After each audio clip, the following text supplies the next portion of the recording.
engrandecemos o teu santo nome, Senhor.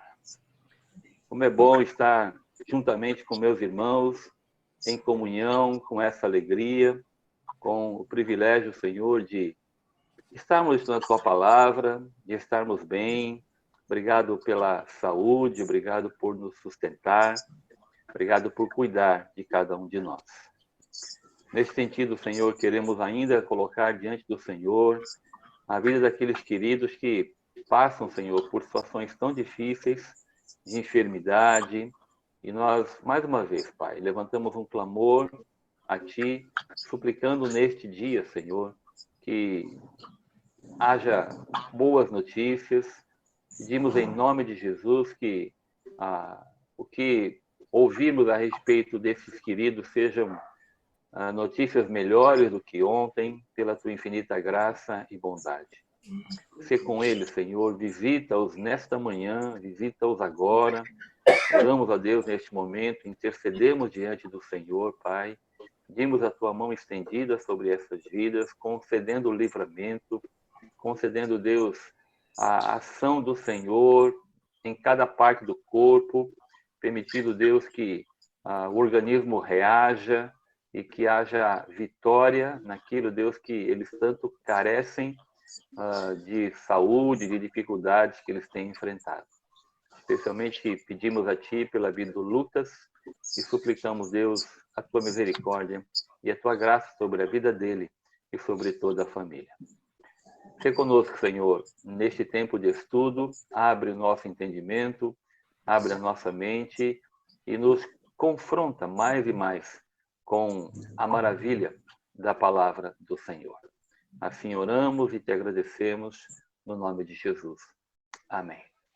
Amém. Muito bem. Vou começar perguntando da tarefinha que eu deixei a semana passada. Quem estava na aula, né? Eu sei que o Edson não estava, Maria José, o Júlio também não estava. Eu estava. Tu estava? Estava. Eu até respondi. Ao longo da aula você falou. Mas eu deixei uma perguntinha. Saranga! Eu deixei uma pergunta lá. Quem foi o atrevido que respondeu, que estudou? Quem foi o corajoso ou corajosa que estudou? Ou que parou para refletir na perguntinha?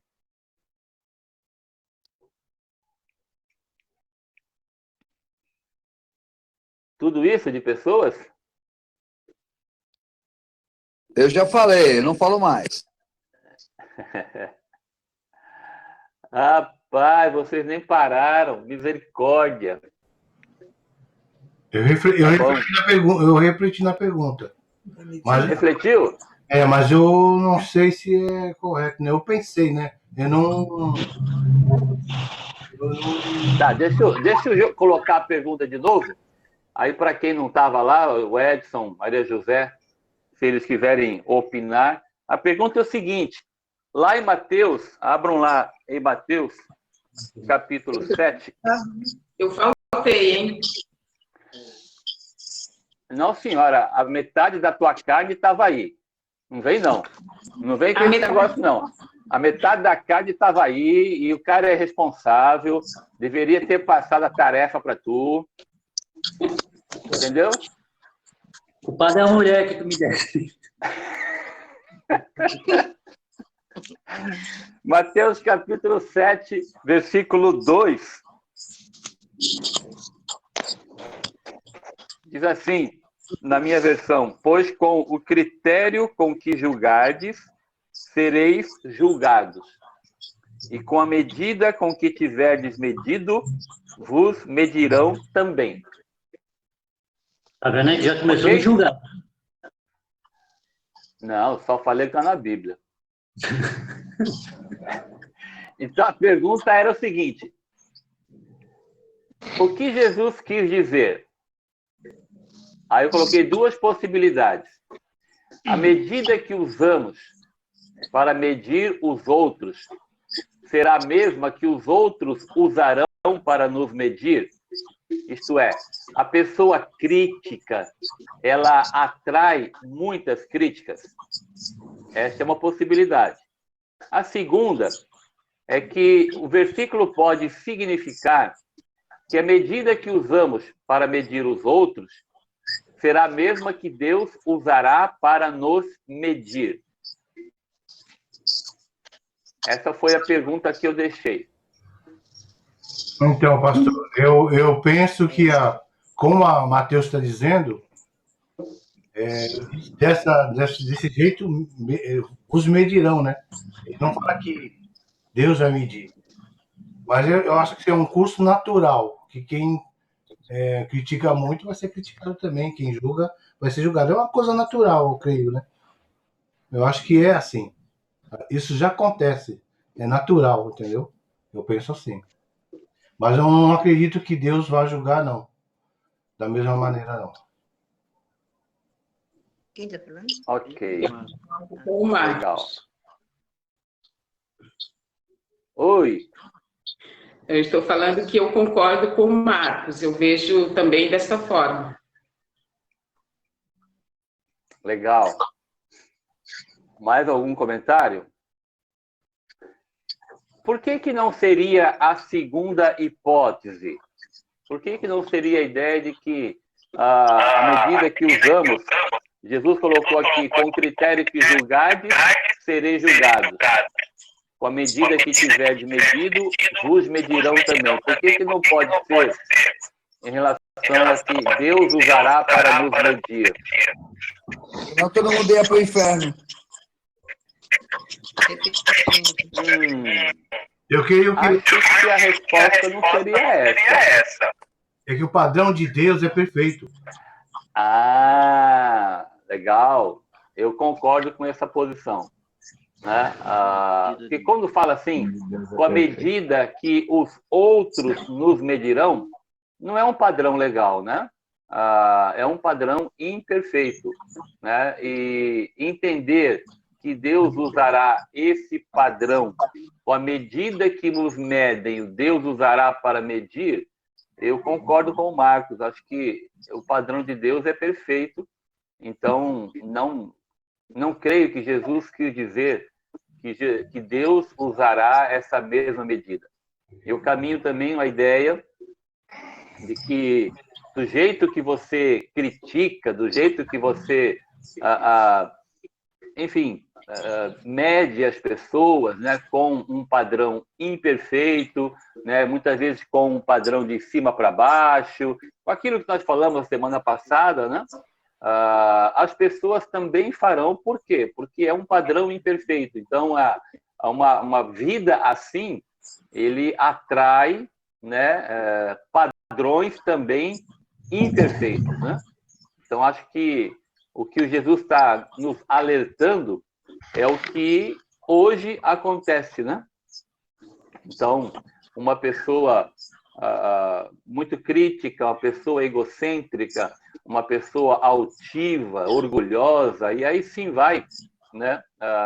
Crítica por exceção, excessivamente, ela vai também ser julgada pelas pessoas com este mesmo padrão. O padrão do Senhor é diferente.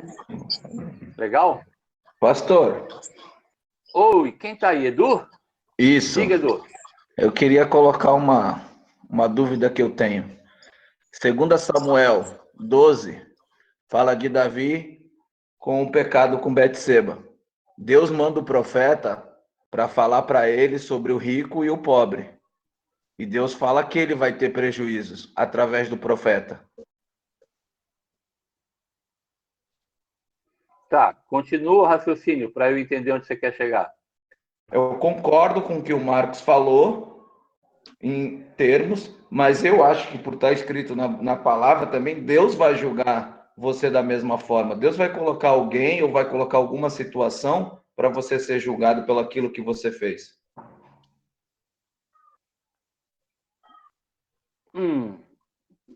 Tá, vamos entender um pouquinho. É legal a pergunta levantada. Vamos entender um pouquinho que julgamento que é esse, né? se é uma questão de Deus usar circunstâncias e usar pessoas para exortar, para julgar, né? E até entendo, como você falou lá de 2 Samuel, que o Senhor faz isso, né? Tem exemplos bíblicos. Mas o padrão que Deus usa não é o padrão humano. Acho que essa é a questão aqui que nós conversamos, né? Qual é o padrão de Deus? Qual é o padrão que Deus usa para exortar? Se nós colocarmos julgamento mesmo, aí acho que a gente nem precisa falar muito, porque isso é lá na frente, o julgamento que Deus já até deixou revelado, né? O julgamento que Deus vai fazer para com a humanidade, Deus já deixou escrito qual é o padrão. E o padrão é a palavra, o padrão é o próprio Senhor Jesus Cristo. Ele é o padrão, e o padrão de julgamento é a palavra de Deus. Então, Deus vai julgar pela palavra. Por isso que nós precisamos crer naquilo que Deus deixou revelado, né? E ensinar, aprender o que a palavra de Deus diz, porque o padrão será a palavra dele. Entende? Então, essa é a realidade, né? Qual é o padrão? Né? Então, olha, você fez isso? Não, você não fez, mas está revelado que era para você ter feito. Então, o padrão é aquilo que Deus deixou revelado. Sim. Nós precisamos nos lembrar disso, né?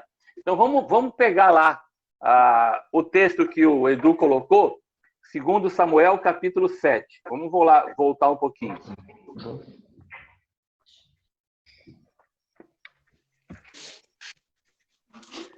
2 Samuel 7. Qual é o texto exato, Edu?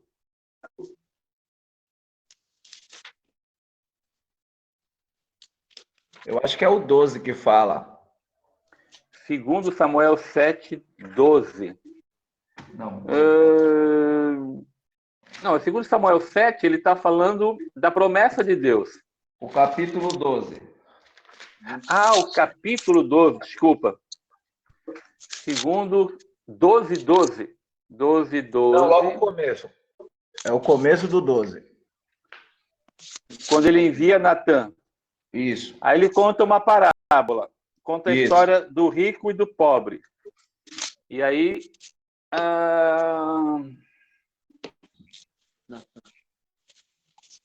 ele tá... A exortação aqui de Natã a Davi, ele conta a história do rico, né, e do pobre. Então, o rico abusou do pobre, e ele fala no versículo... Os 5 e o 6, ele fica furioso pela situação. Sim. Aí depois o profeta Natã fala que esse homem é você mesmo. Que ele fala, essa pessoa tem que morrer pelo que ela fez. Sim. Então, qual é a comparação que ele faz quando ele fala das ovelhas? No versículo 4, ele vai dizer assim, vamos ler a história, que a gente faz a comparação. Havia numa cidade 2 homens, um rico e outro pobre. Tinha o rico ovelhas e gado em grande número, mas o pobre não tinha coisa nenhuma, senão uma cordeirinha que comprara e criara, e que em sua casa crescera junto com seus filhos. Comia do seu bocado e do seu copo bebia, dormia nos seus braços e a tinha como filha. Vindo um viajante ao homem rico, não quis este tomar das suas ovelhas e do gado para dar de comer ao viajante que viera a ele, mas tomou a cordeirinha do homem pobre e a preparou para o homem que lhe havia chegado. Então o furor de Davi se acendeu sobremaneira contra aquele homem e disse a Natã, tão certo como vive o Senhor, o homem que fez isso deve ser morto, e pela cordeirinha restituirá 4 vezes porque fez tal coisa e porque não se compadeceu. Se nós lembrarmos, né, do pecado de Davi, qual é a exortação aqui que Natã faz para Davi, né? Davi toma Batseba, que era a única mulher, né, de Urias, e Davi tinha um monte de mulheres, né? Um monte de mulheres, e ele preferiu, né, ele escolheu tomar a única mulher de Urias e ainda matar Urias por conta disso, né? Em vez de se apenas satisfazer com aquelas que ele tinha direito, né? Ele não tinha direito nenhum da mulher do outro, e aqui este rico homem não tinha direito nenhum sobre a ovelha do homem pobre, né? O homem rico tinha muitas ovelhas. E aí a exortação que Natã faz a Davi. E é interessante que ele fala, próprio Davi fala, né? Pela cordeirinha restituirá 4 vezes. E assim acontece também com a vida de Davi. Na é verdade, por 4 realidades na vida dele, a partir do filho e depois com os filhos que ele tinha. Então, aqui, Edu, eu acho que a exortação, nós comparando com Mateus, né? Mateus está falando da questão de medida de julgamento, né? E Deus usa aqui a Natã para mostrar que ele tinha errado, Davi tinha errado. Mas a medida do julgamento, você percebe que foi através do profeta, né? E ele, claro, pagou por aquilo que tinha feito de errado. E Deus usa os próprios lábios de Davi, né? Profeticamente falando, mas dos próprios Davi, para julgar aquilo que ele havia falado. Entende que o próprio Davi falou, vai restituir 4 vezes, né? E Deus usa essa palavra dele, claro que a gente crê que foi movido pelo Espírito para ele próprio falar, e depois ele próprio foi julgado nessa realidade. Então, a medida é vinda de Deus, né? Veio do profeta Natã, que através de uma parábola, de uma história, exortou e julgou a Davi. Né? Então, o que a gente está dizendo aqui é de que o padrão que Deus usa não é o padrão do homem. Embora ele use o homem e até use muitas vezes aquilo que o próprio homem faz, né? Só que Deus move segundo o padrão dele quando ele nos corrige, quando ele faz com que nós sejamos exortados ou corrigidos. Legal? Legal, obrigado. Muito bom. Alguém quer acrescentar alguma coisa aí?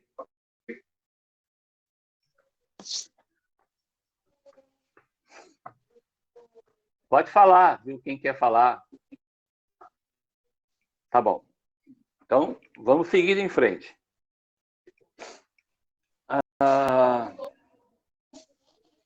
Nós paramos a semana passada no finalzinho no versículo 11, né? Então, quero ler hoje do 12 em diante. Tá? Nós falamos sobre a persistência de oração. Sentei. Hoje eu não vi a do... Pastor já já fala.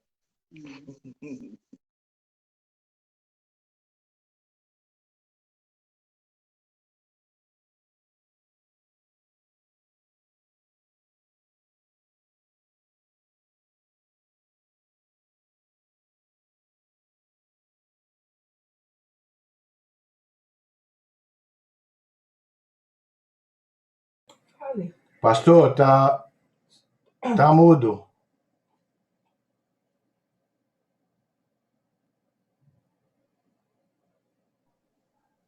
Perdão. Eu não sei por que aconteceu de ficar mudo. Vou repetir, então, o que eu falei, né? Acho que vocês não me ouviram. Leia o versículo 6 comigo. Vamos tentar falar um pouquinho sobre ele. O que vocês acham?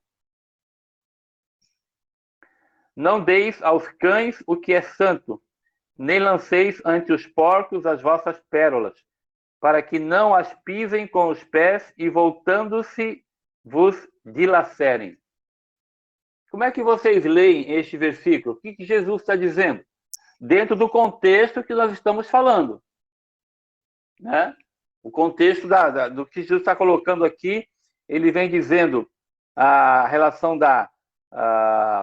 para que nós não sejamos hipócritas, ele está falando do argueiro no olho do outro, ele está falando do julgamento, e aí depois ele fala este versículo: não deis aos cães o que é santo, nem lanceis ante os porcos as vossas pérolas.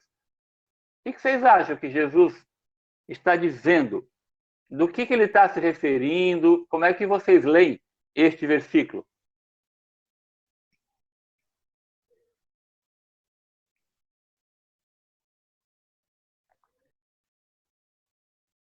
Pastor, eu acho que esse versículo ele está falando dentro desse texto aqui, né? Do capítulo de julgamento mesmo, né? Então, eu acho que quando a gente começa a julgar as outras pessoas, a gente está dando realmente como é que fala? Um material para pessoas poder também estar julgando a gente, né? Dando motivo para que sejamos julgados também. Eu acho que é dentro desse texto aqui também, né? A gente pensa que é a palavra, né? A gente olha aqui, acha que pérolas é a palavra, né? E eu acho que está dentro desse texto mesmo, que fala que para a gente julgar as outras pessoas, a gente está dando um motivo para que as outras pessoas julguem também. E assim a gente está dando pérolas aos poucos para eles ficarem julgando também e fazendo esse tipo de coisa. Eu penso assim, nesse caso aqui. Entendi. Não deis aos cães o que é santo. Será que ele está... Bom, deixa eu ouvir vocês, depois eu compartilho um pouquinho. Quero ouvir um pouco mais dos irmãos. Eu vejo assim, eu vejo você querer confrontar um ímpio com a palavra, sabendo que ele não crê e ele não conhece, e você querer confrontar ou querer julgar um ímpio pela palavra, sabe? Sabendo que ele não concorda, ele não acredita, e você querer que ele entenda aquilo que ele não vai entender, porque ele não crê. Primeiramente, ele não crê. Segundamente, ele não quer ouvir. E eu vejo que você está jogando pérola aos porcos, você está jogando a quem não quer receber. Eu vejo mais ou menos assim essa palavra, essa passagem. Ok, legal. Joia. Alguém mais? O que Jesus quer dizer? Não deis o que é santo. O que será que o que ele se refere o que é santo? Será que ele está dizendo, como o Marcos levantou, será que ele está fazendo uma referência à própria realidade do Evangelho, à própria realidade de nós compartilharmos a palavra? Será que ele não está nos desafiando a um discernimento, né? a um desafio ao discípulo de Jesus de ter discernimento, de saber, né, como, com quem, de que maneira compartilhar a palavra de Deus. Será que ele está se referindo a este tesouro, né, o que é santo, né, as pérolas, como ele fala na outra parte do versículo? Ou, como Marcos levantou, né, quando nós criticamos exageradamente ou medimos as pessoas de maneira errada, né, isto é uma maneira de você estar entregando pérolas para as outras pessoas e jogando fora, né, essas pérolas, porque elas não serão usadas. As pessoas reagirão também de maneira errada, assim como nós temos agido de maneira errada. Eu creio que seriam essas duas ideias aí, aquilo que o Marcos falou e aquilo que o Fernando falou. Vamos pensar um pouquinho, vamos tentar entender o texto?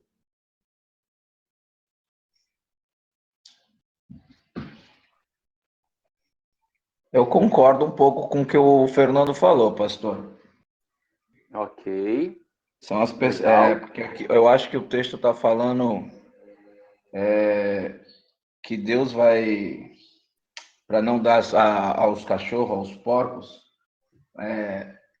a palavra vem para aqueles que são salvos. Aqueles que não são salvos não vão entender da mesma forma.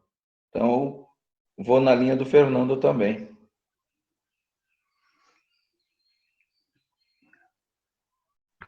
Parece assim um pouco fora do propósito, né? Parece que o Senhor muda de assunto, né? Ele está falando de julgamento, está falando de nós não sermos hipócritas, de julgarmos os outros, né? E parece que ele muda de assunto, né? Dizendo alguma coisa diferente, né? Mas na verdade é um tema diferente. Eu participo, né, daquilo que o Fernando estava colocando. Eu entendo que ele está nos dando aqui uma exortação a um discernimento, né, do tesouro que nós temos, da palavra de Deus, né? E muitas vezes nós entramos em contendas, né? Em intrigas e até em críticas, né? Não tendo discernimento daquilo que nós estamos fazendo. Eu caminho um pouquinho, né? Vocês percebem que, por exemplo, olha, se nós caminharmos assim, ele coloca 5 versículos, né? Exortando sobre a questão do julgamento, da crítica, da hipocrisia. E ele coloca um versículo, a questão do discernimento. Creio que o Senhor está colocando aqui esse discernimento que nós devemos ter sobre o lançar a palavra. Não que nós tenhamos que lançar aqui e não lá, né? Pelo contrário, é lançar a semente, né? Mas quando se fala de compartilhar a palavra, eu acho que muitas vezes nós entramos em crítica ou entramos em contenda, em julgamento, e muitas vezes fazemos isso de maneira sem discernimento, né? Eu acho que há um perigo que nós temos que ter, na verdade, um discernimento temos que ter, né, para que nós não lancemos essas coisas para pessoas, muitas vezes, que só querem zombar, só querem discutir, muitas vezes só querem ridicularizar, né, aquilo que nós muitas vezes compartilhamos.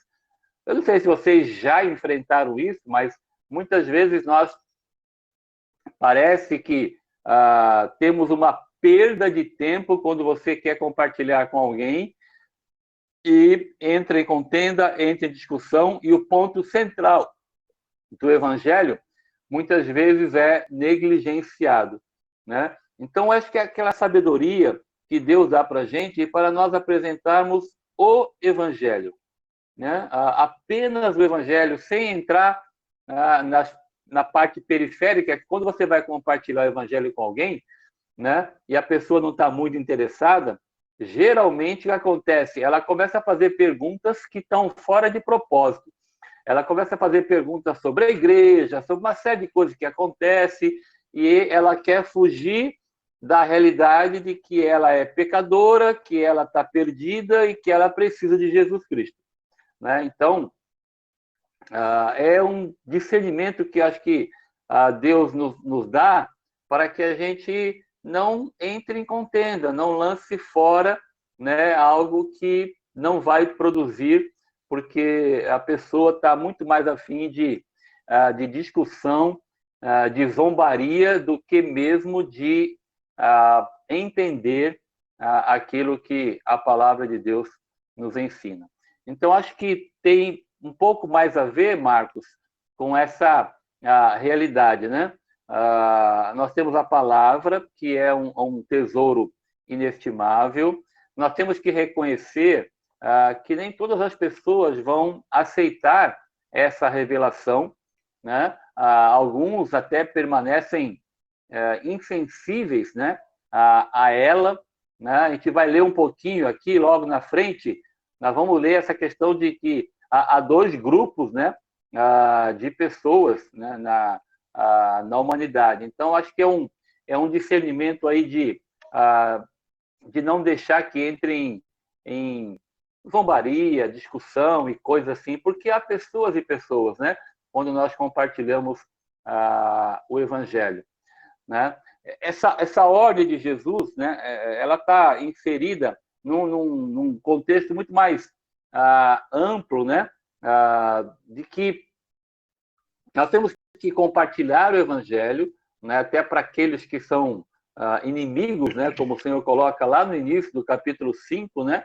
Há uma qualidade de justiça também, mas eu acho que temos que tomar um certo cuidado, né, para evitar zombaria, discussões que não têm sentido e muitas vezes lançamos indiscriminadamente sem esse discernimento, este bom senso, né, de não jogar fora, né, esta palavra. Por outro lado, eu acho que o Marcos também tem razão no sentido de que muitas vezes nós, fazendo assim, né, nós agindo de maneira, às vezes, insensata, né, nós damos motivo para que as críticas elas acabem acontecendo, né, por conta da nossa maneira, às vezes, indiscriminada ou insensata de fazer as coisas. Então, eu vejo das duas maneiras, por conta do contexto que Jesus está colocando, mas por conta também da ordem maior dentro do contexto de Mateus, do Sermão do Monte. Então, eu acho que é um discernimento. Eu não sei se vocês já enfrentaram, se alguém quiser compartilhar alguma coisa aí, né, algum testemunho dessa realidade de, muitas vezes, você está compartilhando o Evangelho com alguém e a pessoa zomba, a pessoa discute, porque ela está muito mais preocupada, né, com as questões que ela ouve sobre igreja, sobre crente, e a conversa nunca chega no ponto central, né? Muitas vezes tem que chegar e trazer a conversa de novo para a pessoa do Senhor Jesus Cristo, porque o que a pessoa quer é muitas vezes zombar e ridicularizar. Não sei se Pastor. vocês já enfrentaram essa realidade. Pastor, Oi. não sei se tem, mas no capítulo 13 de Mateus, depois do 10, do versículo 10, os discípulos falam: por que o Senhor fala para esse povo através de parábolas? Porque era o dia a dia daquelas pessoas. Hoje a gente fala para essas pessoas através da palavra mesmo. Por isso que há esse confronto. E Jesus não falava das coisas cotidianas dessas pessoas. E não tinha como elas confrontarem Jesus. A sabedoria dele, né? Quando o Senhor coloca em Mateus 13, ele pergunta por que ele fala em parábolas, né? Até o versículo 14, ele fala assim, de sorte que nele se cumpre a profecia de Isaías. Eles não iriam entender. Ouvireis com os ouvidos e de nenhum modo entendereis, vereis com os olhos e de nenhum modo percebereis. As pessoas estariam rejeitando, né, e não entenderiam essas novas verdades que o Senhor estava, né, ensinando. E, na verdade, se nós trouxermos para nós essa realidade hoje, queridos, o que eu queria destacar, a grande verdade da palavra é o seguinte: se não for, assim como aconteceu comigo e contigo também, se não for a ação do Espírito Santo de Deus, não adianta, nós nunca entenderíamos e não entendemos a palavra de Deus, e nossos olhos nunca seriam abertos se não fosse a ação do Espírito Santo de Deus. Nós não entendemos, nós não compreendemos, nós não abrimos o coração porque é uma mensagem bonita, porque é uma mensagem de amor. Na verdade, todos nós estávamos cegos. Se não for a ação do Espírito Santo de Deus, nós não entendemos nada, não entenderíamos o Evangelho e não entendemos também a própria realidade daquilo que a palavra de Deus nos diz, né? É a obra do Espírito Santo, é a pessoa do Espírito Santo, é isso que ele faz hoje, né? Por isso nós precisamos cada vez mais depender da ação dele, né? Então, essa a grande maravilha né? As pessoas não entendiam, né? E era em parábolas, né? E era aquilo que eles tinham condições de entender, porque o Senhor falava da realidade deles, né? Falava de trigo, falava de semente, falava de cultivo, né? Então, eles tinham como entender, naturalmente falando, né? Porque era coisa do dia a dia, né? É como se hoje o Senhor fizesse uma parábola para nós hoje, né? E para muitos de nós aqui, né? Talvez para o Marcos, não sei, sei lá, nem sei aqui, acho que o Marcos e o Fernando talvez entendam um pouco mais, né? Vai falar de coisa de computador, de era digital, vai usar terminologias que talvez para uns seja mais próximo, para outros não, né? Então, se ele falasse hoje em termos, né, dessas questões de tecnologia, normalmente nós até entenderíamos, né? Mas a Bíblia fala de que é o Espírito Santo de Deus que abre o nosso entendimento. Paulo fala isso lá em 2 Coríntios capítulo 4, né? E ele fala que nós estávamos cegos. Então, nós conversamos, queridos, nós falamos do Evangelho com pessoas que estão cegas espiritualmente. Nós não podemos esquecer disso, né? Então, é o discernimento, né, de saber que, assim como nós antes, eles estão cegos. Não entendem nada, mas é nada, nada. Cego não enxerga. Então, você vai falar de verdades espirituais, vai falar de pecado, vai falar de céu, de inferno, da própria palavra de Deus, eles não creem. Não adianta, né? Estão cegos e até confusos, né? Ontem, deixa eu dar um exemplo rápido. Ontem eu estava num trabalho com crianças, né? De uma irmã da igreja, da Adriana, né? E de repente alguém encontrou comigo, né? E é um vizinho do apartamento onde eu morava, né? E aí ele começou a conversar um pouquinho comigo, falou que mora do lado ali, com a mãe e tal. Enfim, depois ele veio, sentou, eu convidei ele a ficar, ele ficou com as crianças e participou uma partezinha do final do trabalho, né, compartilhando o Evangelho. E aí, no final, ele veio falar comigo, falou que estava se separando da pessoa, tal, da esposa, tal, enfim. E eu falei um pouquinho, né, mais do Evangelho com ele. Ele falou, não, mas nós estamos juntos, né? Eu sou kardecista, né? Aí eu falei assim, não, nós não estamos juntos, com todo respeito, né? Nós não estamos juntos, né?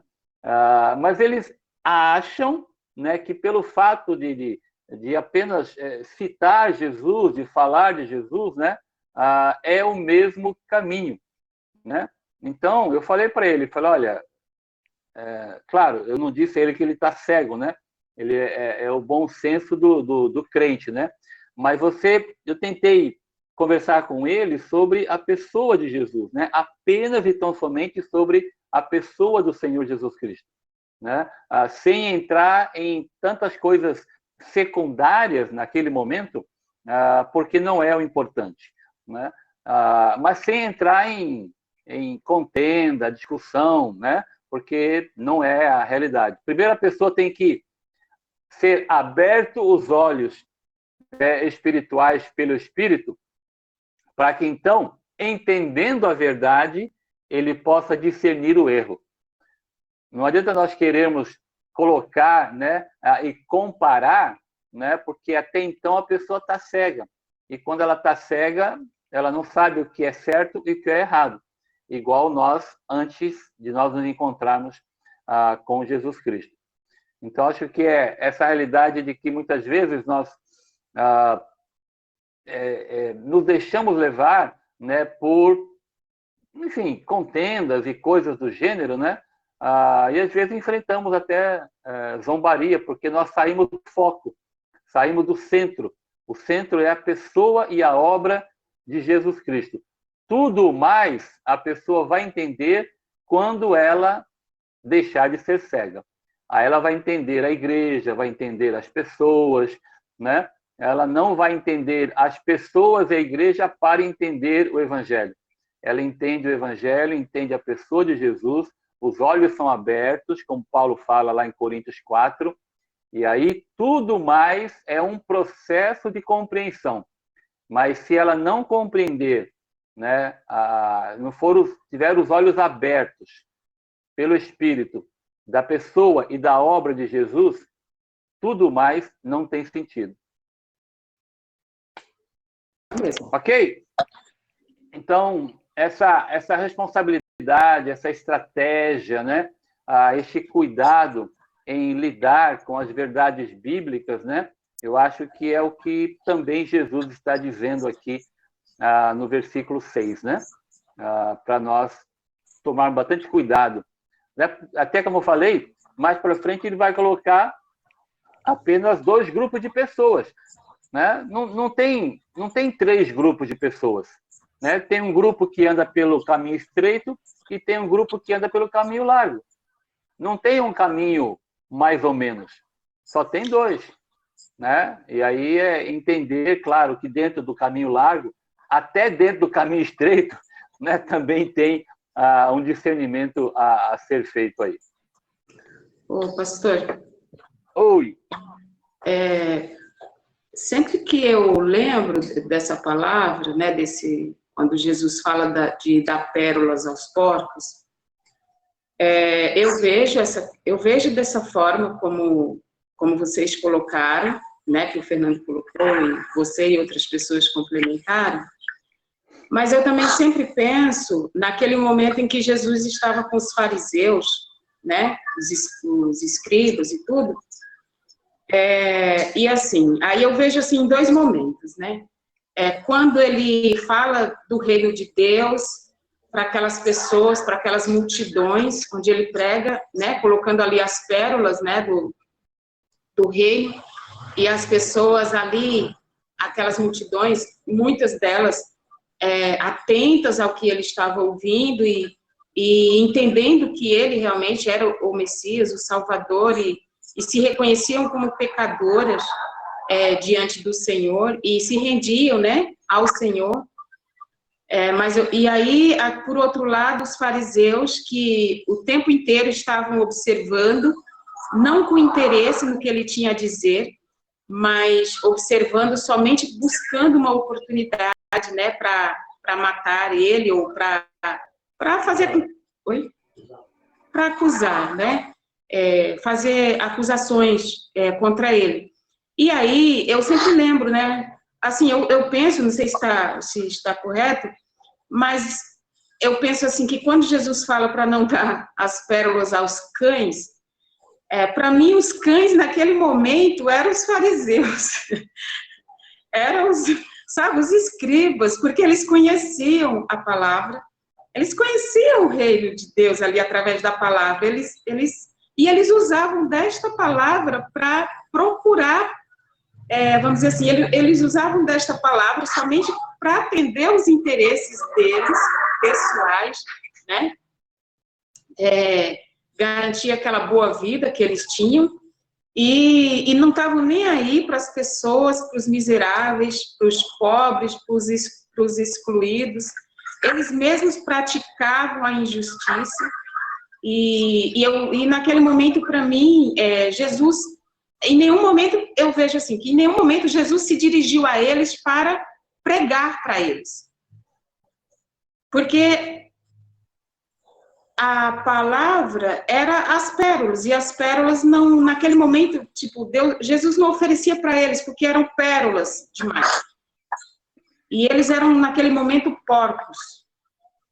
E pisavam mesmo nessas pérolas, porque eles não estavam ali com interesse em ouvir acerca do reino de Deus, da justiça, mas eles estavam apenas procurando a oportunidade para acusar Jesus e para matar Jesus, como eles fizeram com outros, e faziam com outros, né? Porque eles eles não só julgavam, mas eles julgavam e executavam, né?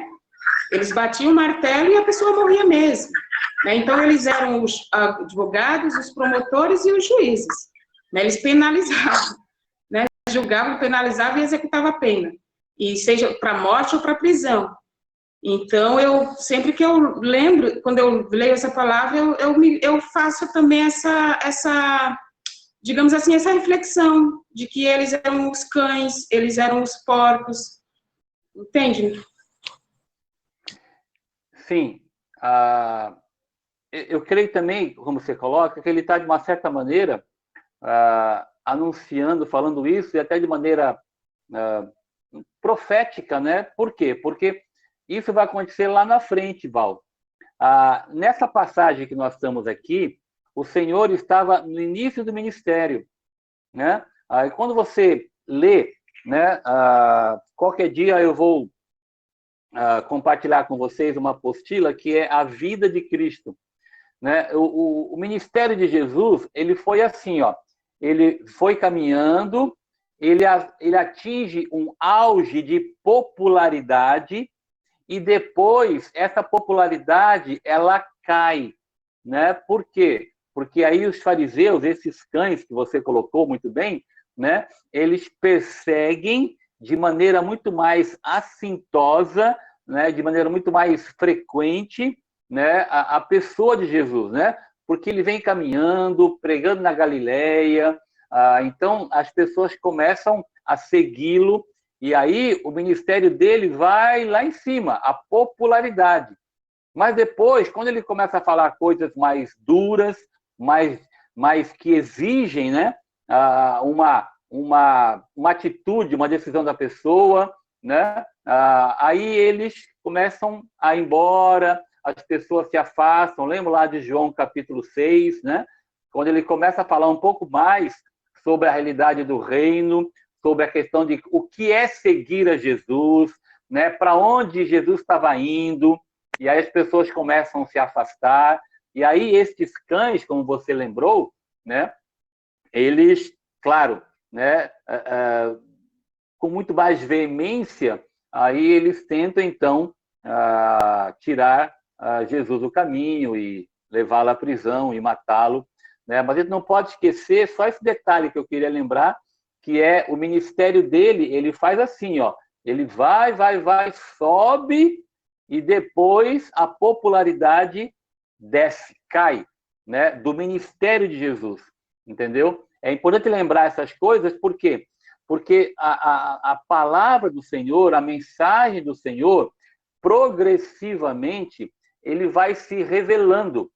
Ele vai se revelando. Lembro de passagens que ele falava muitas vezes, né? Ele curava as pessoas e falava, olha, mas não conte, não espalhe a notícia, alguma coisa assim. As pessoas, claro, abriam a boca, falavam tudo o que acontecia. Quando ele mandava fazer alguma coisa, as pessoas não faziam, né? Vai ao sacerdote, quando ele cura os 10 leprosos, né? Então, há toda uma realidade de que as palavras de Jesus, a mensagem do Senhor, ela vai se revelando, né, mais e mais progressivamente, e ela vai se tornando mais profunda, mais dura para as pessoas, porque as pessoas são confrontadas com a realidade de que não é apenas andar com Jesus, não é apenas estar caminhando ao lado de Jesus, né, mas é uma tomada de posição, né? Então, esses cães aqui, né, vou usar um termo teológico, é um termo que Jesus fala de maneira proléptica. Proléptica é o seguinte, ele fala aqui agora, né, o que é real aqui, mas que só vai acontecer lá na frente no ministério dele, que são os cães que você se referiu, né, e que ele vai falar lá na frente, especialmente em Mateus capítulo 23, e que Paulo vai usar muito, né, essa realidade que você bem lembrou. Acho que também está incluído, né? Mas não era o momento aqui agora, né? Do ministério de Jesus, ainda não estava acontecendo este embate, né? Essa confrontação com os fariseus, os cães, que ele vai chamar lá na frente. Mas foi muito bem lembrado. Ok? Posso continuar? Legal. O que eu queria destacar para a gente, a partir aí até do versículo, deixa eu voltar aqui para o capítulo 7. Nós falamos semana passada, então, um pouquinho sobre a oração, e depois nós não terminamos sobre o versículo 12. O versículo 12, que está aqui, é tudo quanto, pois, quereis que os homens vos façam, assim fazei o vós também a eles, porque esta é a lei e os profetas. A chamada regra áurea, né? Então, o Senhor, até o versículo 11, quando ele fala de oração, ele vai nos lembrar, né, de que nós temos que ser pessoas perseverantes, né? O perigo de não ter uma oração persistente, uma vida de oração. Eu queria, se vocês me permitem, assim, dar uma resumida, né, breve nessa situação, né? Eu acho que o Senhor está nos alertando, dentro dessa ideia de estar nos exortando, nós não temos uma vida de oração persistente, perseverante, permanente, né? Por isso que é o pedir, né? O buscar e o bater, né? Essa persistência, essa perseverança na nossa oração diante do trono da graça do Senhor, né? Acho que nós não somos perseverantes, né?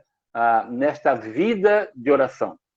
Então, acho que o grande, para mim, né? Estou compartilhando para vocês o que eu aprendo deste texto que Jesus está colocando aqui, é a questão da perseverança, né? Quando eu falo perseverança, eu falo de uma vida de oração. Eu não oro de vez em quando, né? Eu não oro só quando eu preciso, né? Eu preciso ter um tempo de oração com o Senhor todos os dias.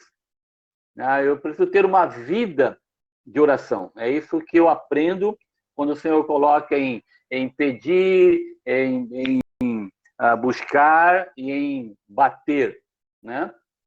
Eu entendo que essa qualidade muitas vezes me falta, né? Que é a perseverança, né? Orar em todo tempo, orar continuamente, orar perseverantemente, em todos os momentos de oração do corpo, dos irmãos, né? Individualmente e coletivamente. Eu creio que o Senhor me ensina, especialmente neste texto. Alguém quer completar? Alguém quer falar alguma coisa? E por que ele, então, coloca isso? Aí ele fecha com o versículo 12. Fecha não, né? Ele continua aqui. E por que nós temos que agir deste modo? Tudo quanto, pois, quereis que os homens vos façam, assim fazei-o vós também a eles, porque esta é a lei e os profetas. Eu queria destacar para nós uma primeira coisa, o que Jesus não está dizendo. O que vocês acham, antes de eu falar, o que vocês acham que Jesus não está dizendo?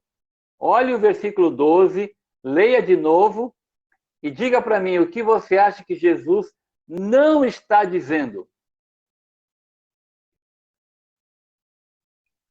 Leia e pensa um pouquinho.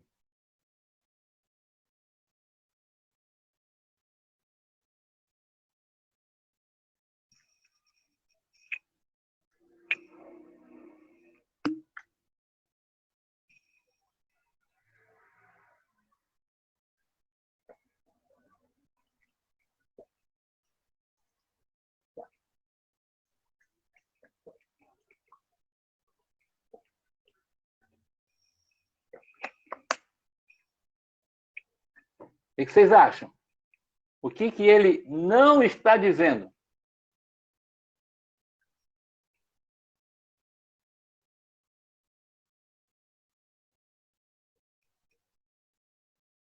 Ele não está mandando ficarem quietos.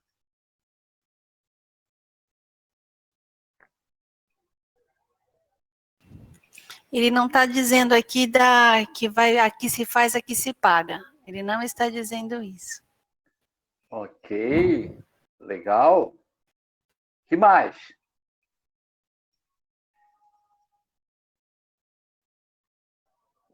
O que ele está dizendo quando o que você quer que os homens façam para vocês, vocês façam para os outros?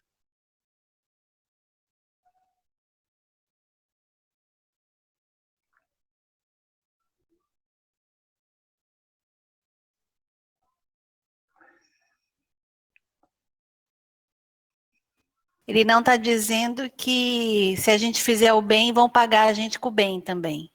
Ah, legal. Não vai acontecer isso. Joia. Ele não está dizendo que esta é uma visão utilitarista, né? Então você faz porque você quer receber dos outros. Então você tem uma visão daquela, sabe aquele versículo, aquela questão assim, a honestidade compensa, né? Então eu sou honesto porque compensa ser honesto, e não porque honesto é essencialmente uma ordem que a Bíblia não me ensina, né? Então não é uma visão utilitarista, isto é, eu faço para os outros, né, para que eles façam comigo. Entende? Então eu sou bonzinho com os outros porque eu quero que eles sejam bons comigo, né? Então é uma visão de usar o outro, né? Uma visão utilitarista, né? Então, se eu for bom, né, eu espero que os outros sejam. Então eu só faço porque eu quero receber em troca. Eu entendo que Jesus não está dizendo isso. Pelo contrário, ele fala assim, olha, fazei dessa maneira porque esta é a lei e os profetas, né? Então, a minha atitude, né, de fazer aos outros o que queremos que eles nos façam, não é visando o retorno, não é uma visão utilitarista dos meus relacionamentos, né? Mas porque essa atitude resume a lei e os profetas. Assim como ele começa lá no capítulo 5, falando da lei dos profetas, ele vai também aqui, né, fechar um pouquinho esta ideia. Então, o que Jesus quer dizer que essa atitude está em conformidade com os padrões do reino, está em conformidade com os valores do reino, tá? Não é uma visão de usar o outro ou de esperar receber do outro. Muitas vezes você age com bondade, né, mas recebe o contrário. Não é verdade? Não é assim que acontece? Né? Muitas vezes você age com bondade com as pessoas, mas o que você recebe é ingratidão, né? Mas eu não fiz porque eu quero que ele seja bom comigo, né? Eu fiz porque é assim que Deus mandou fazer, né? Eu faço porque essa é a realidade da lei e dos profetas. Tá bom? Alguém quer comentar mais alguma coisa sobre a lei áurea? A lei áurea não, sobre a regra áurea. A lei áurea foi bom, hein? Tudo bem? Então vamos continuar. O Edson quer falar. Oi. O Edson quer falar? Fala, Edson. Tu tá no mudo, querido. Tira do mudo.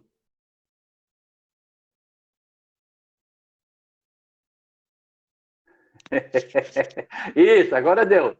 Fale.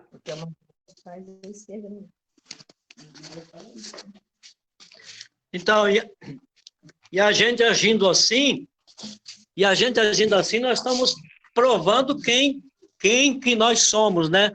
Somos pessoas transformadas, né? Para poder ganhar o outro.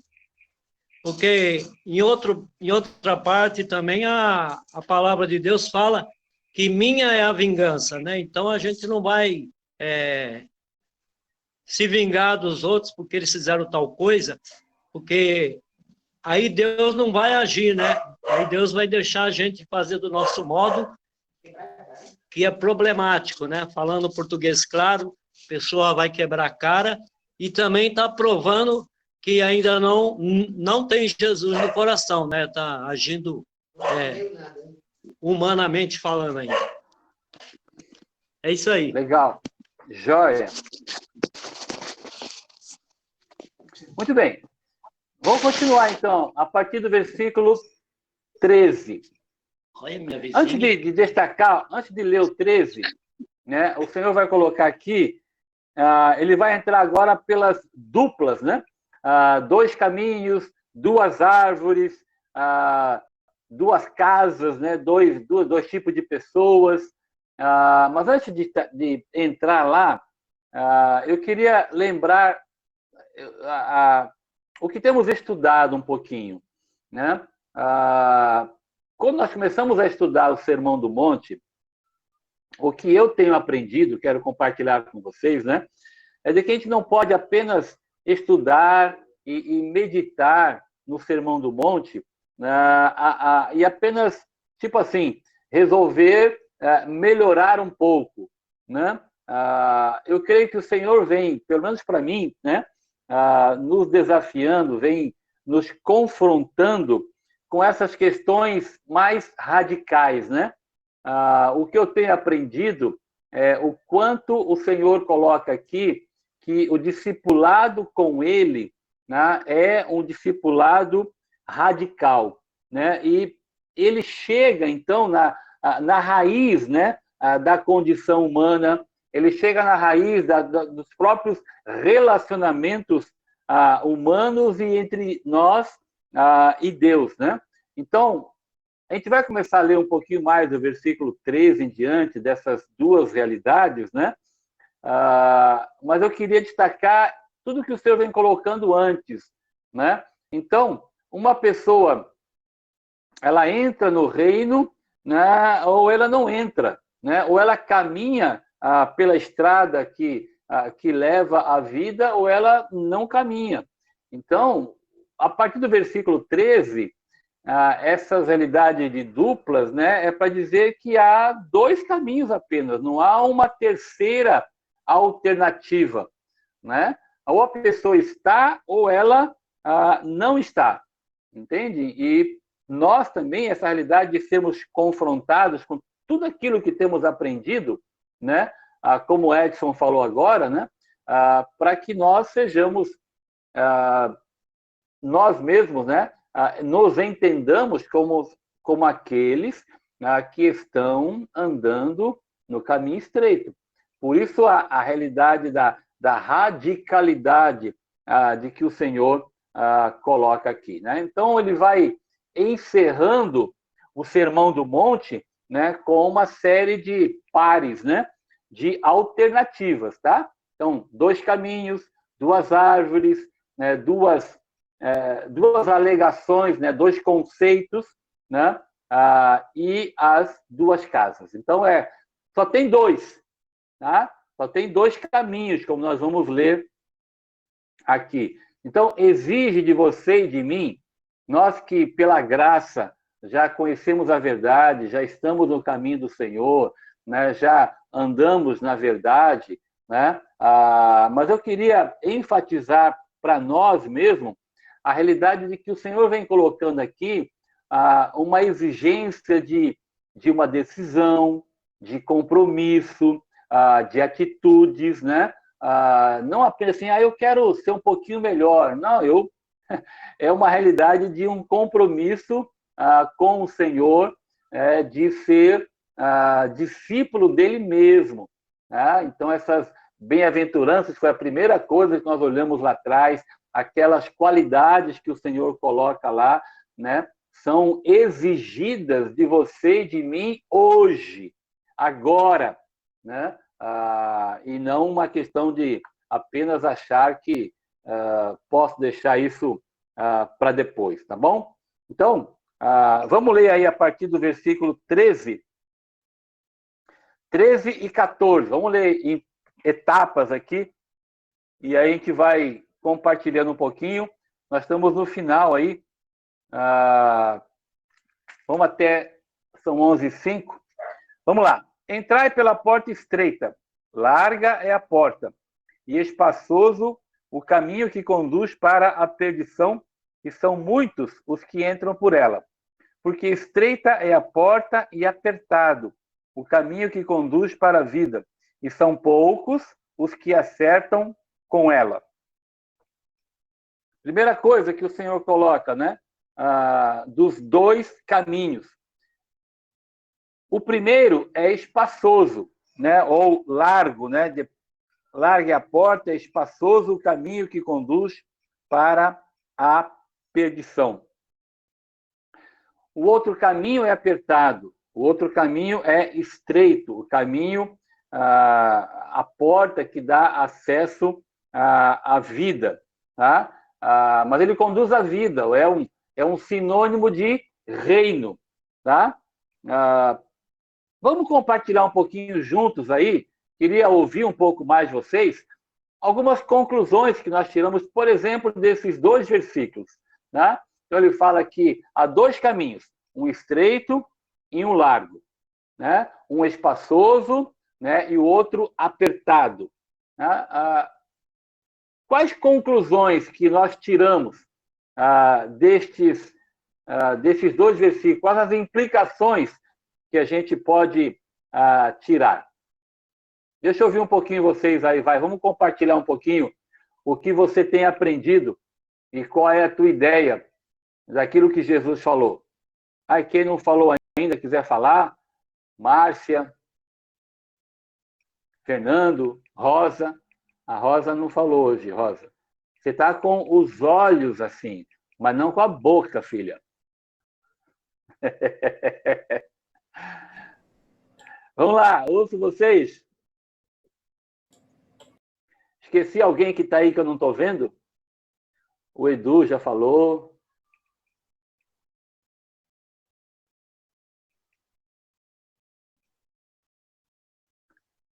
Vamos lá, pai. Vocês só... É só com fórceps?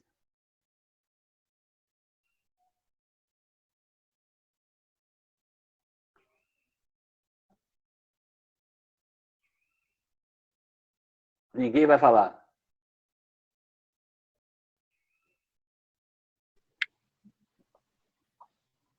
Tá vendo? A gente dá a oportunidade para o pessoal falar, mas ninguém quer falar, né? Ninguém quer se Estou vendo.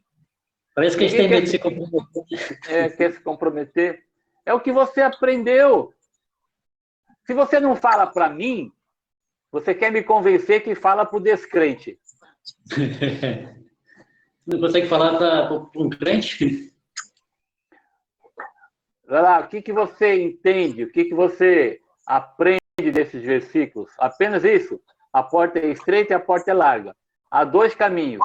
O caminho da perdição e o caminho da salvação. A estreita passa de lado, né? E a larga você pode passar de frente, né? Na estreita só entre os magros. Obeso não entra. Bom, tá bom. Deixa eu compartilhar então algumas implicações para nós, né? Quando eu falei caminho estreito, caminho apertado, né? Eu entendo que o Senhor está colocando e que, na verdade, né, tudo nos é impossível se não fosse a graça de Deus, né? Eu quero me reportar aos primeiros versículos que nós estudamos lá atrás, quando ele fala nas bem-aventuranças. Qual é a primeira bem-aventurança? O que vocês lembram? Quem fala sem ler? Qual era a primeira bem-aventurança? Os pobres de espírito. Isso, Dira, obrigado. Né? Então, ele começa dizendo de que, olha, se eu não dizer assim, ó, Senhor, eu não sou nada, eu dependo do Senhor em tudo, né? Se não for a graça de Deus na minha vida, eu não consigo andar nem um passinho, né? Muito menos uma segunda milha, né? Então, a oração não é fácil, andar em justiça não é fácil, atitudes bíblicas, teocêntricas, que exaltem ao Senhor, né? Andar nas boas obras, não é fácil. Então, eu preciso ser um pobre de espírito, totalmente dependente do Senhor, porque se não fosse a graça de Deus na minha vida, eu estaria ainda andando no caminho largo, né, no caminho espaçoso.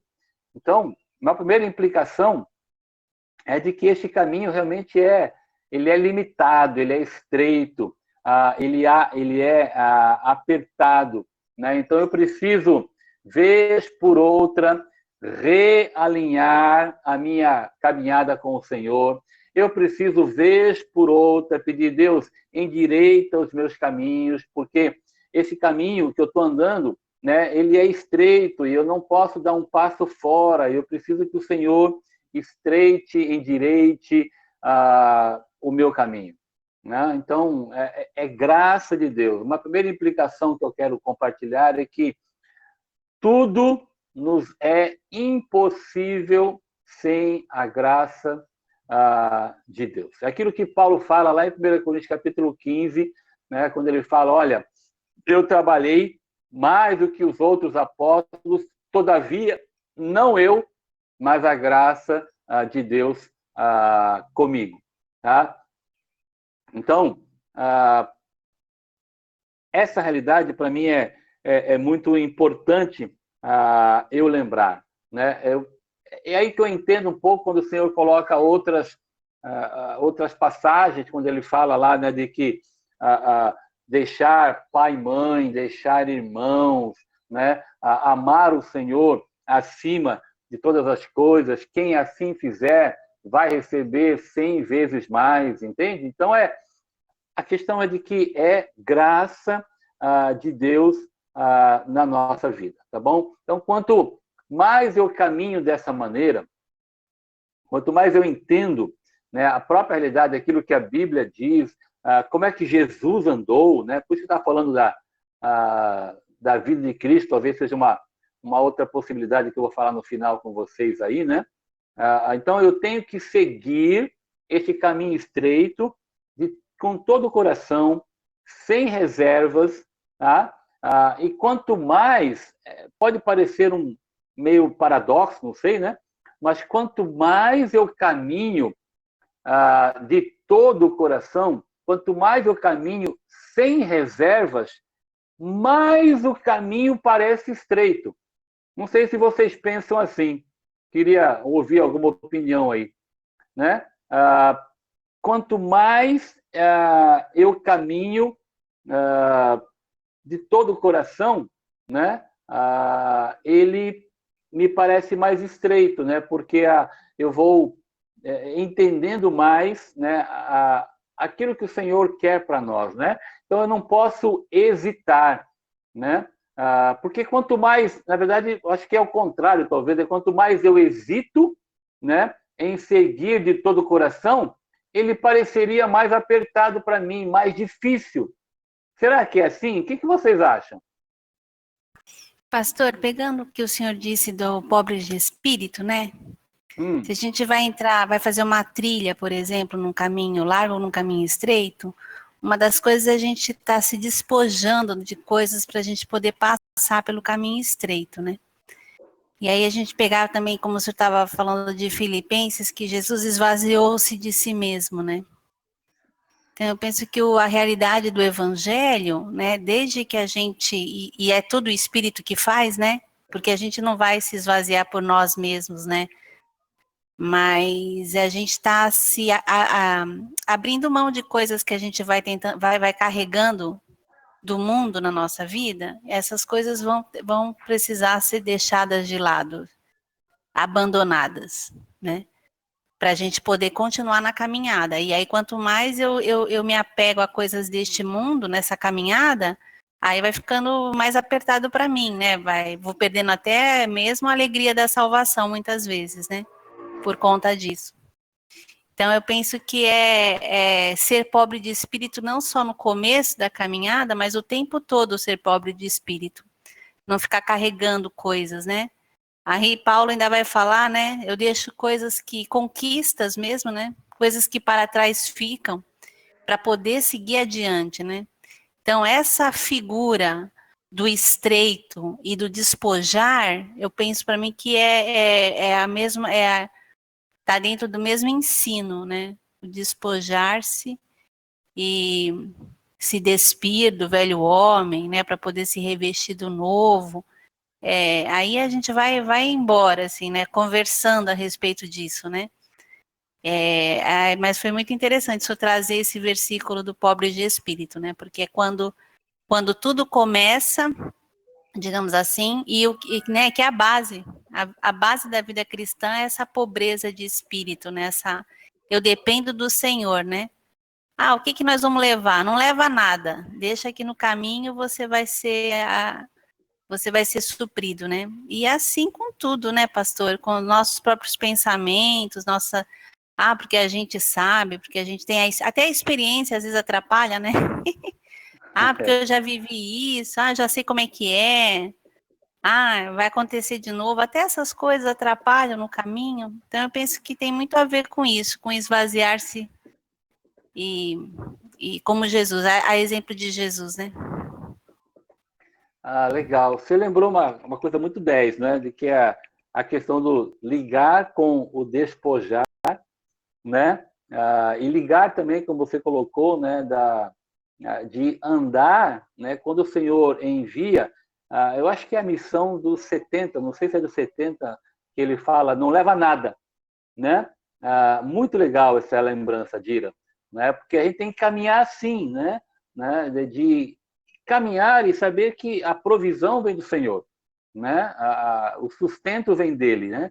E o que você lembrou muito 10 do despojar, né? Ligar isso com o despojar, né?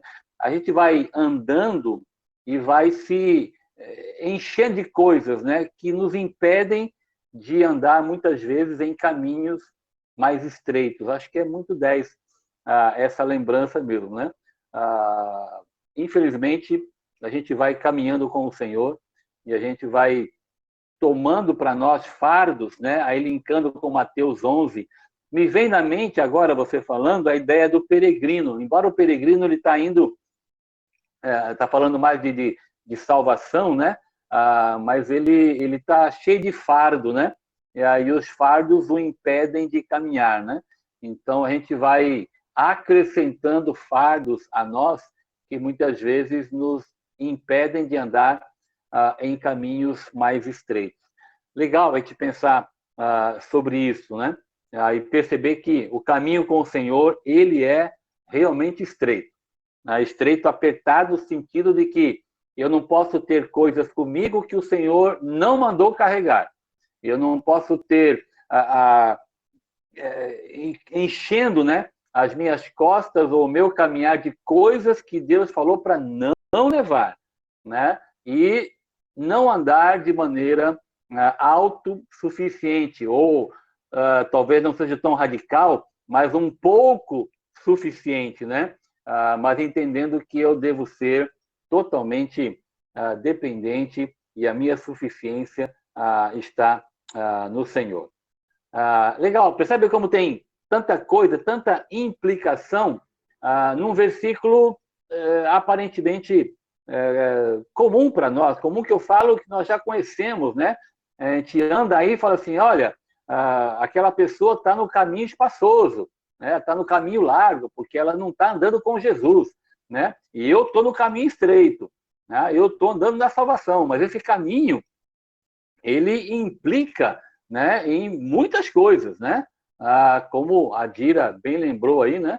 Implica em muitas coisas, né? Não é apenas um caminho estreito, significa que poucos vão aceitar e muitos não vão aceitar, né? É estreito porque apenas um grupo vai crer em Jesus Cristo e um outro grupo muito maior não vai crer, tá? Não é apenas isso que o Senhor está colocando. Ele está dizendo que andar por esse caminho implica em renúncia, né? Implica em compromisso, né? Implica em dependência, implica em tantas coisas que às vezes nós deixamos de lado, né? E aparentemente achamos que dá para andar no caminho estreito de maneira espaçosa, né? Andamos no caminho estreito de maneira larga, né? E a largueza, se eu puder implicar aqui, a largueza, né, e o espaço, ele acontece, né, quanto mais você se dedica, aí você encontra mais alegria, mais espaço, né? O caminho, né, ele é mais libertador né? O caminho do Senhor é mais libertador quanto mais você se compromete, quanto mais você caminha de todo o coração. Quanto mais nós hesitamos, aí ele parece mais difícil no sentido ruim, né? Pesaroso, né? Há muitos crentes que não querem caminhar no sentido de renúncia, de discipulado, né? Por isso que Jesus coloca aqui o discipulado, ele tem um custo, né? Lá de Lucas capítulo 14, né? Você tem que avaliar, né, esse discipulado com o Senhor, porque tem um custo, né? Assim como teve para o Senhor, tem para nós também. Muito 10, legal. Uma segunda implicação que eu também queria compartilhar com vocês, né, o versículo 13 e 14 que nós lemos aqui, né, é de que esse caminho, né, ele não é oferecido, né, pela maioria, né? A maioria, muitas vezes, na estrada, a opinião das pessoas, ela não nos leva para o caminho correto, né? O que eu quero lembrar a nós é da própria realidade da palavra de Deus, né? Nós temos que aplicar a palavra do Senhor à nossa vida, a todas as nossas circunstâncias, né? Então, por isso que é bem radical o que o Senhor vai colocar aqui, né? Ele vai falar de dois caminhos. Então, não tem um terceiro, não tem um quarto, tá? Nós não andamos pela maioria, por isso que Satanás, né, criou essa ideia de que todos os caminhos levam a Deus, né? Eu estava falando para vocês hoje, né, dessa pessoa que eu falei ontem, né, de que ele é kardecista, né? E a ideia dele é de que nós estamos andando juntos, né? De que é um caminho também, porque fala de Jesus, né? É um caminho espírita, né? Para quem não sabe, o kardecista, né, é o espírita, né? E ele acha que está caminhando junto conosco. Ele falou, eu já fui ele falou para mim assim, eu já fui da Assembleia de Deus, né? E hoje é kardecista. Não é estranho para nós? Como é que alguém, né? E como ele falou, né? Eu não falei para ele isso, né? Não quis ser muito duro na hora com ele, né? Porque eu espero até que ele vá na igreja hoje à noite, enfim, o convite foi feito. Mas é alguém que apenas era da Assembleia, mas não era do reino, não estava no caminho estreito. Ele era da Igreja Assembleia, mas não estava andando no caminho estreito. Ele não pertencia ao reino, né? Então, por isso que Jesus fala, ele é muito radical, né? Então, nós temos que andar com todas essas implicações que nós temos aprendido, né? Procurar andar no caminho estreito, tá? Uma terceira implicação que eu tenho para mim é de que quando nós andamos pelo caminho estreito, né, nós não podemos muitas vezes nos deixar levar motivados em agradar pessoas, né? Porque o caminho também é estreito para que nós procuremos andar agradando a Deus. A gente vai enfrentar várias situações em que somos tentados ou motivados, né, a agradar pessoas, né? E nós temos que entender que o caminho estreito, muitas vezes, né, vai nos confrontar com essa realidade de que eu não posso agradar pessoas, né?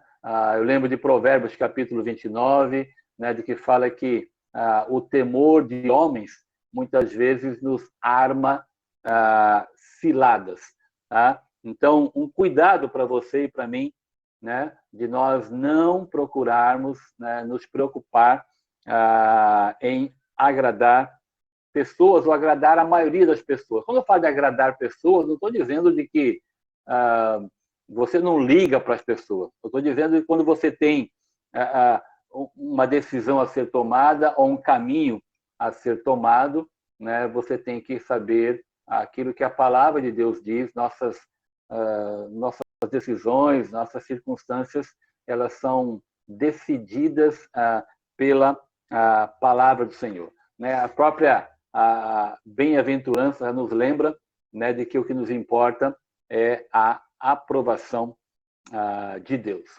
Tá? Uma outra questão que eu entendo também desses dois versículos, dos caminhos, é de que os dois caminhos não são um fim em si mesmos, mas eles têm um significado eterno. Tá? Então, um leva à salvação e o outro leva à perdição. Não são apenas dois caminhos. Tá? Eles não são um fim em si, tá? Mas eles têm um significado eterno. Então, quando a gente confronta, quando nós compartilhamos o Evangelho, nós temos que lembrar, né, de que este caminho que a pessoa tem andado, esse caminho não tem um fim em si mesmo, tá? Mas ele tem um ou outro, tem um significado eterno. Tá? Então, é bom nós lembrarmos isso quando falarmos com as pessoas, que, olha, você está indo por um caminho que você acha que lá no final não vai acontecer nada, e é apenas um caminho que você escolheu, dentre tantos que você acha que existem, mas, na verdade, não é assim. Tá? Apenas dois caminhos existem e os dois têm um significado eterno. Muito bem. Depois ele vai falar das duas árvores. Vamos dar uma lidinha? Tem só um tempinho para nós terminarmos nossa aula, mas eu queria ler a partir do 15, quando ele vai falar também das duas árvores. Acautelai-vos dos falsos profetas que se vos apresentam disfarçados em ovelhas, mas por dentro são lobos roubadores. Pelos seus frutos os conhecereis. Colhem-se, porventura, uvas dos espinheiros ou figos dos abrolhos? Assim, toda árvore boa produz bons frutos, porém a árvore má produz frutos maus. Não pode a árvore boa produzir frutos maus, nem a árvore má produzir frutos bons. Toda árvore que não produz bom fruto é cortada e lançada ao fogo. Assim, pois, pelos seus frutos os conhecereis. Alguém quer falar alguma coisa sobre as duas árvores? Alguém quer compartilhar um entendimento dessa passagem? Deixa eu ouvir um pouquinho vocês também. O senhor está falando de falsos profetas, né? Sempre existiu, e sempre vai existir.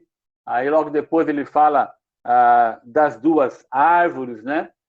Que nós conhecemos um pouco dessa realidade. Mas eu queria ouvir um pouquinho vocês o que o Senhor quer nos ensinar sobre as duas árvores. O que você aprende deste texto do Senhor?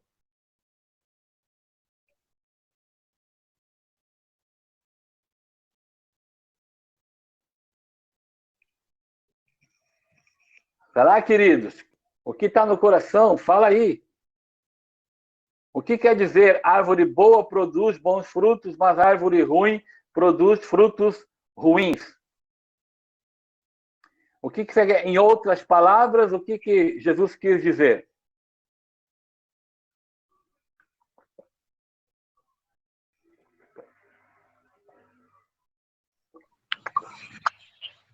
Eu acho que as nossas ações, elas refletem o que verdadeiramente somos, né? Porque há pessoas que têm um lindo discurso, né? Para tudo. Mas as suas ações não condizem, né, com o seu discurso. Então, eu penso que quando uma pessoa, ela fala o bem e boas coisas, ela pratica também boas ações. Ela fala daquilo que é a prática da vida dela, que é ela externiza aquilo que realmente ela é. Joia. Alguém mais? Interessante que as pessoas ligam só como pregadores, né? Mas na verdade não é só pregadores, né? E sim a pessoa do seu dia a dia, pessoas que dizem ser seu amigo, pessoas que dizem estar do teu lado, e às vezes, na verdade, ou é por interesse ou por querer saber algo que você está fazendo para depois aí até contra você mesmo, né? Vem de bonzinho, de seu colega, e na verdade são pessoas que estão, às vezes, até armando para você mesmo. E às vezes a pessoa lê esse versículo, acha que é lá aquele que fica pregando lá, falso profeta, e se esquece que não é só isso. Na verdade, as pessoas que andam do seu lado se dizendo está com você, nem sempre estão, né? Ok. Ele está... o contexto próximo aqui, ele está falando realmente dos falsos profetas, né? A primeira implicação para nós é que ela abrange outras coisas, como o Fernando falou. Mas ele está dizendo aquilo que a Val colocou, né? De que a falsidade daquilo que se fala, né? Como é que se revela? Se revela na desobediência daqui que ele coloca dos falsos profetas, né? Como é que se identifica o falso profeta, né? Pela revelação da desobediência deles, né? Eles não ensinam o caminho estreito e muito menos praticam o caminho estreito, tá? Isso não significa para nós que a gente vai procurar aí andar, né, num caminho de caça às bruxas. Sabe aquela ideia? A gente não vai caminhar assim procurando, né, viver uma caça às bruxas, né? Mas é um discernimento que o Senhor coloca primeiro de que essas pessoas sempre existiram. Vocês conhecem os livros da Bíblia, né? Outros apóstolos, né? João e Pedro também colocou bastante sobre isso, tá? Mas é importante nós lembrarmos essa realidade, como a Val também colocou, né? De que, embora não esteja nenhuma caça às bruxas, é um discernimento que Deus nos dá, né? De saber realmente quem é aquele que vive no caminho estreito e quem não é, com quem temos comunhão verdadeira e com quem nós não temos, além do fato, né? Como foi o Fernando colocou, né? Da própria realidade de falsos profetas, né? Hoje, a gente vive hoje um pluralismo, né? Essa coisa de que parece que toda a verdade é verdade, e não é bem assim, né? Então, por isso, muito mais nos apegar à palavra de Deus, né? Para que a gente possa estar firme e com as nossas raízes espirituais cada vez mais se aprofundando na palavra de Deus. E, claro, né, o próprio texto fala, né, de que só aquele que está andando realmente no caminho estreito é que pode dar bom fruto, né? Não tem um fruto mais ou menos, né? Por isso que eu volto a insistir na questão ou o caminho é estreito ou o caminho é largo. Então, ou dá mau fruto ou dá bom fruto, né? Não tem uma terceira opção, e é o que Jesus também vai alertar. Ele alerta para o contexto próximo lá, né, de que haveriam falsos profetas. Lembra que ele fala, e também em outras passagens, vai ter falsos cristos. Então, o Senhor já estava alertando profeticamente de que haveriam pessoas que iriam ensinar coisas erradas, e, claro, ensinando coisas erradas, estavam andando no caminho errado, mas é uma aparente verdade. Então, a gente hoje também, né, vive um pouco disso. Então, é um discernimento que nós temos que procurar ter. E esse discernimento nós encontramos na palavra esse discernimento nós encontramos na iluminação do Espírito Santo de Deus. Então, mais e mais, nós nos apegarmos à palavra e na dependência do Espírito para que a gente possa discernir, né, o tempo que a gente vive hoje, né? E esse discernimento, o crivo, é a palavra de Deus. Então, este cuidado que nós temos que ter, que o Senhor vem nos alertando. Por isso que depois ele vai falar das duas reivindicações, né? Pode ver que está tudo ligado, né? Por isso que ele vai dizer logo depois, mas Senhor, eu não fiz isso, não fiz aquilo, né? Mas você não te conheço, né? Você não estava no caminho estreito, você estava no caminho largo, né? Mas a gente vai falar um pouquinho mais sobre isso a semana que vem, e eu espero a semana que vem fechar, né, o Sermão do Monte. Antes de fechar o dia de hoje, na verdade, eu queria, enquanto nós estamos ainda online, mas eu queria ter um material para entregar para vocês, né? Por isso que eu falei agora, veio na minha mente sobre a vida de Cristo. O que vocês acham de nós estudarmos a vida de Cristo? Eu tenho uma apostila prontinha, né, que fala sobre a vida dele. Eu poderia fotocopiar para todos vocês, e aí mesmo em casa dá para nós estudarmos, só que eu vou dar uma notícia que não sei se vocês vão gostar. É uma apostila que tem tarefa para a semana. Vocês querem? Vocês vão fazer? Ou vai ser uma apostila que vai ficar lá na estante e vai apenas pegar no domingo? Não precisa responder, né? Se você responder... deixa eu deixar aqui no ar. Como temos mais uma semana ainda, e se Deus permitir, terminaremos o Sermão do Monte no próximo domingo. Então, pensem assim como a Jandira pensou, e ela que falou lá atrás, para estudarmos o Sermão do Monte. Mas eu queria, então, ampliar, né, estudando com uma apostila, ainda que seja online, porque vocês têm um material para ler comigo e um material para estudar durante a semana. A minha maior preocupação, queridos, é que seja uma escola em que vocês estudem durante a semana, senão não tem sentido, queridos. Então, eu queria conciliar aí a questão digital com a questão escolar. Então, é um material que vocês vão ter que fazer tarefas durante a semana, e aí nós, no final de semana, nos encontramos e estudamos a respeito. Querem essa ou tem uma outra ideia? Um outro tema? Eu posso ter uma apostila também e eu entrego para cada um de vocês. Que sono, hein, Val? Eu vi. E aí, o que vocês acham? Alguém tem alguma outra ideia assim ou vão pensar a respeito? Se ninguém falar nada ou ninguém tiver uma outra ideia, eu faço essa. Aí eu tenho uma semana para poder preparar. Alguém tem uma outra ideia no coração? Eu acho boa a vida de Cristo, porque a gente está falando A gente está falando aqui do Sermão do Monte, estudar a vida de Cristo vai ser a prática, né? Nele, de tudo que a gente está aprendendo até aqui, né? Eu gosto da ideia. Tá. Alguma outra consideração? Pode ser essa? Pode, eu acho. Posso entregar a apostila? Agora, eu vou fazer uma perguntinha, não precisa responder, não. Vocês vão estudar durante a semana? Vocês vão fazer as tarefas? Ou eu vou ter que separar um monte de milho? Eu vou fazer as tarefas. Sim, vamos fazer.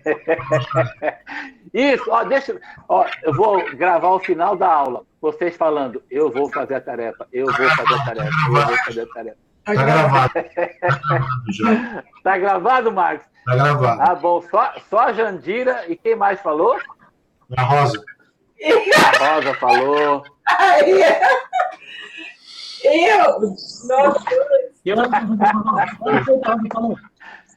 Tá bom. Vamos orar, então. Fernando não falou nada lá. Fernando não falou. Melhor não fazer. Fernando não falou. O Fernando não falou, ele fez só um dedinho. Tá escutando agora? Agora estou. Vai fazer, Edson? Afirmativo. Esse tema é muito bom. Opa, sempre que falando 10. de Jesus, sempre na vida de Jesus é muito bom. Tá bom, legal.